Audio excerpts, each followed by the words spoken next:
Assalamualaikum warahmatullahi wabarakatuh. Halo Sobat Literasi, perkenalkan saya Dinara Saka Arimasandu dari SMK Negeri 1 Blora.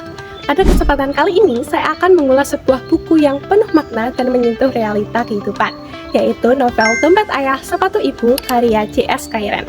Sebuah cerita yang menggambarkan harapan dan mimpi yang harus diperjuangkan di tengah kerasnya kehidupan. Penasaran bagaimana kisah dan makna di balik novel ini? Yuk kita bahas bersama!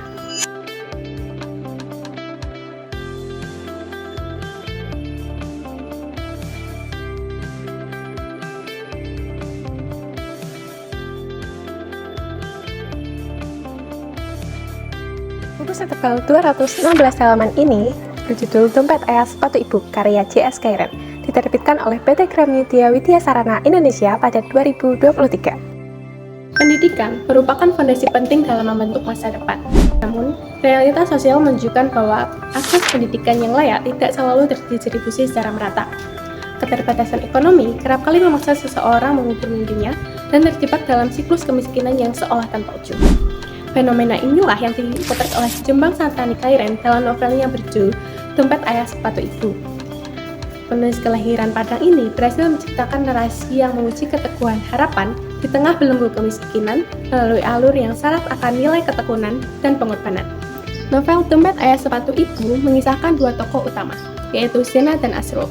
Zena merupakan anak keenam dari 11 bersaudara yang tinggal di lereng Gunung Singgalang. Ia harus berjuang berjualan jagung ke sekolah dengan sepatu usang demi membantu perekonomian keluarga.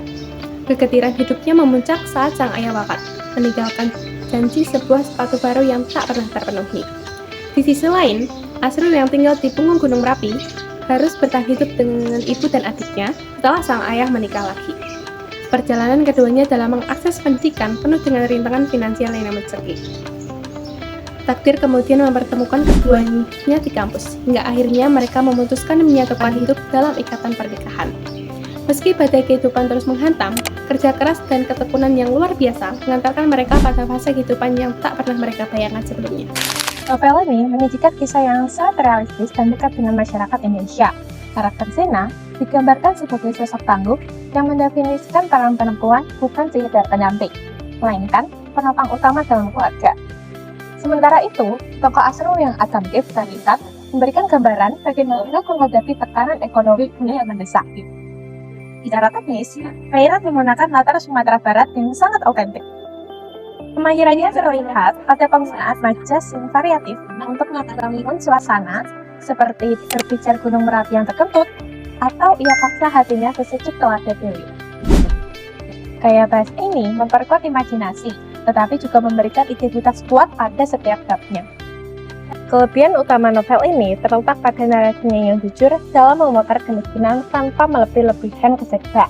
Kutipan inspiratif setiap awal babnya pun membuat pembaca paranoid. Seperti kutipan, bahkan untuk bermiji saja, sepupu-sepupunya seakan tak punya batas. Benarlah adanya, kemiskinan membuat mimpi pun harus tahu diri. Kalimat ini menunjukkan bahwa kemiskinan tidak hanya fisik, tetapi juga menyerang psikologi seseorang. Namun, Dompet Ayah Sepatu Ibu tak luput dari kekurangan. Kairen sudut pandang antara Zena dan Asrul awalnya membingungkan. Penggunaan dialog campuran bahasa Minang dan majas yang padat memungkinkan menuntut konsentrasi lebih dari pembaca untuk mencerna konteksnya.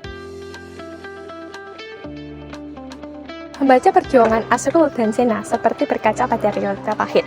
Buku ini menyadarkan saya bahwa hak istimewa tidak selamanya tentang harta, melainkan tentang memiliki orang tua yang doanya tak pernah putus. Kemiskinan bukanlah tembok penghalang, melainkan jeram yang harus diarungi dengan keberanian. Dompet Ayah Sepatu Ibu adalah karya yang mengusut harga sebuah impian dan martabat manusia. Kairen membuktikan bahwa kemiskinan mungkin merenggut banyak hal, namun tidak akan sanggup meruntuhkan tekad yang kuat. Sebab, seberapa deras pun arusnya, perjuangan yang tulus akan selalu menemukan muaranya.